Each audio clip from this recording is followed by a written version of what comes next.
Ibu, perkenalkan nama saya Herlina Beatrix Yures. Saya dari kelas 2021G akan menjawab soal nomor 1 sampai 10.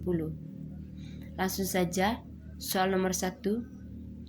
Jelaskan dalam bahasamu sendiri mengenai sifat-sifat bahasa. Yang pertama, bahasa bersifat manusiawi. Bahasa bersifat manusiawi merupakan bahasa yang hanya dimiliki oleh manusia untuk berkomunikasi antara sesama manusia untuk mempermudah atau mencapai tujuan sehari-hari. Yang kedua, bahasa bersifat arbiter. Bahasa bersifat arbiter maksudnya adalah bahwa tidak ada hubungan langsung antara lambang dengan yang dilambangkannya.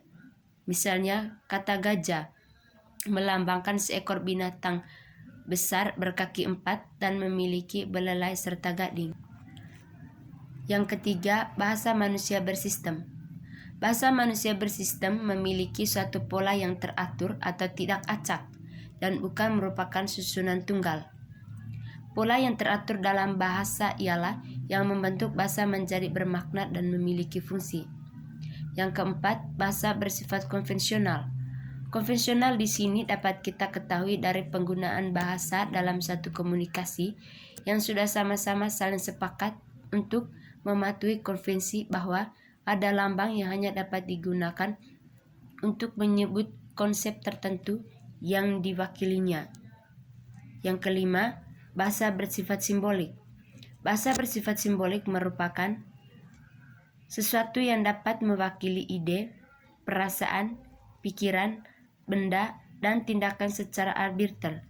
Misalnya, seperti kata pohon mewakili simbol beberapa tumbuhan, atau bunga mawar yang mewakili perasaan cinta. Soal nomor 2, jelaskan dalam bahasamu sendiri mengenai hakikat atau konsep bahasa.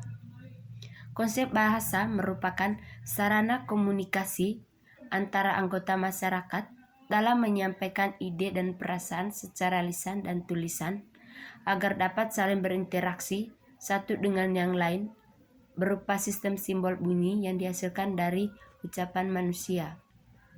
Soal nomor 3, jelaskan dalam bahasamu sendiri mengenai sejarah bahasa Indonesia. Awal mula sejarah bahasa Indonesia yakni bahasa Indonesia lahir pada tanggal 28 Oktober 1928. Pada saat itu, para pemuda dari berbagai pelosok Nusantara berkumpul dalam mengikrarkan Sumpah Pemuda. Unsur yang ketiga dari Sumpah Pemuda yaitu menjunjung bahasa persatuan bahasa Indonesia. Pernyataan itu menjadikan bahasa persatuan bangsa Indonesia. Pada tahun 1928 itulah bahasa Indonesia dikukuhkan kedudukannya sebagai bahasa nasional. Dan bahasa Indonesia lalu dinyatakan kedudukannya sebagai bahasa negara pada tanggal 18 Agustus 1945 dan berdasarkan sejarah bahasa Indonesia berasal dari bahasa Melayu. Soal nomor 4, jelaskan dalam bahasamu sendiri mengenai fungsi dan kedudukan bahasa Indonesia sebagai bahasa nasional. Dalam kedudukannya sebagai bahasa nasional, bahasa Indonesia berfungsi sebagai sarana pemersatu berbagai suku bangsa dan sebagai sarana komunikasi antar daerah. Soal nomor 5, jelaskan dalam bahasamu sendiri mengenai fungsi dan kedudukan bahasa Indonesia sebagai bahasa negara. Dalam kedudukannya sebagai bahasa negara, bahasa Indonesia berfungsi sebagai bahasa resmi kenegaraan dan bahasa pengantar di dalam dunia pendidikan. Soal nomor 6, jelaskan dalam bahasamu sendiri mengenai asal-usul bahasa Indonesia. Bahasa Indonesia berasal dari bahasa Melayu.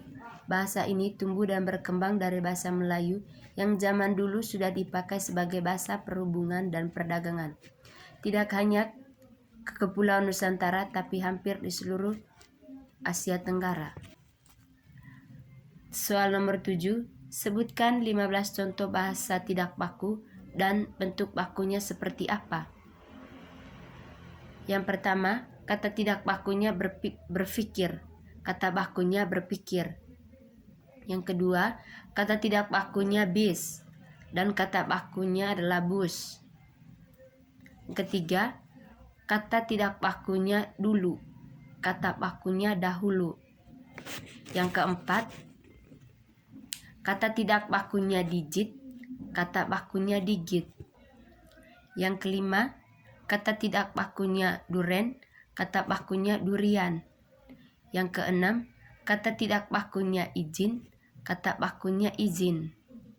Yang ketujuh, kata tidak bakunya karena, kata bakunya karena. Yang kedelapan, kata bakunya abjad, penulisannya akhirnya dengan huruf T, abjad. Sedangkan kata bakunya abjad, huruf akhirnya adalah D. Yang kesembilan, kata tidak bakunya apotik, kata bakunya apotek. Yang kesepuluh, kata tidak bakunya esok, kata bakunya besok. Yang kesebelas, kata tidak bakunya definisi, kata bakunya definisi. Kedua belas, kata bakunya ikhlas, kata tidak bakunya ikhlas, kata bakunya ikhlas. 13, kata tidak bakunya antre, kata tidak bakunya antri, sedangkan kata bakunya antre. 14, kata tidak bakunya asik, kata bakunya asik. 15, kata tidak bakunya cabe, kata bakunya cabai. Soal nomor 8, sebutkan dan jelaskan dalam bahasamu sendiri tentang ragam bahasa Indonesia. Ragam bahasa Indonesia ada dua, yaitu ragam bahasa tulis dan ragam bahasa lisan. Ragam bahasa tulis merupakan ragam bahasa yang digunakan melalui media tulis dengan menggunakan rangkaian huruf tanpa memerlukan orang kedua atau lawan bicara. Sedangkan ragam bahasa lisan merupakan ragam bahasa yang diucapkan oleh para penutur kepada pendengar atau lawan bicara. Soal nomor 9, apa perbedaan ragam lisan dan ragam tulis? Ragam lisan merupakan ragam bahasa yang diungkapkan langsung oleh para penutur kepada lawan bicaranya. Sedangkan ragam tulis merupakan ragam bahasa yang digunakan melalui media tulis. Soal nomor 10, sebutkan aspek-aspek utama dalam bahasa lisan. Yang pertama, intonasi. Yang kedua, pelafalan. Yang ketiga, jeda. Yang keempat, tempo. Yang kelima, tekanan. Yang keenam, volume suara. Itu saja. Sekian dan terima kasih.